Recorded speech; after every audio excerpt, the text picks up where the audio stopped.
नाशिकमधील विकृत अशोक खरात याचे अनेक राजकारण्यांशी कसे जवळचे संबंध होते याचा पुरावा सामाजिक कार्यकर्त्या अंजली दमानिया यांनी समोर आणलाय। अंजली दमानिया यांनी पत्रकार परिषद घेतली आणि खरात याच्या सोबत कोण किती वेळा फोनवर बोललाय याची यादीत समोर आणली आहे। दमानिया यांनी त्यांच्या या यादीतून अनेक राजकीय नेत्यांची पोलखोल केली आहे आणि त्यामुळे राजकीय वर्तुळात चांगलीच खळबळ उडाली आहे।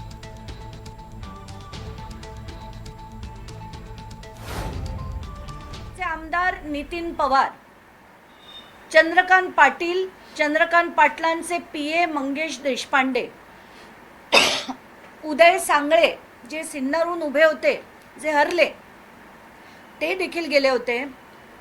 आमदार विधान परिषदेचे शिवाजी शहाणे, पद्मश्री पोपटराव पवार, रामदास खेडकर जे दादा भुसेंचे पीए, दीपक केसरकर यांचे आधी मला एक नंबर जो माझ्याकडे होता तो सापडला नाही, पण जेव्हा मी ट्रू कॉलरवरनं नंबर्स शोधत होती तेव्हा मला दीपक केसरकरांचा एक नंबर मिळाला ज्याच्यातनं 19 कॉल झाले होते।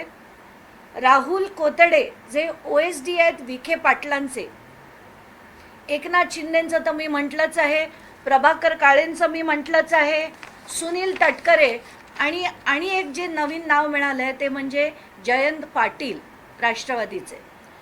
मला हे नाव वाचून मात्र नक्कीच दुःख झालं, कारण त्यांच्याकडनं अशी अपेक्षा मला नक्कीच नव्हती।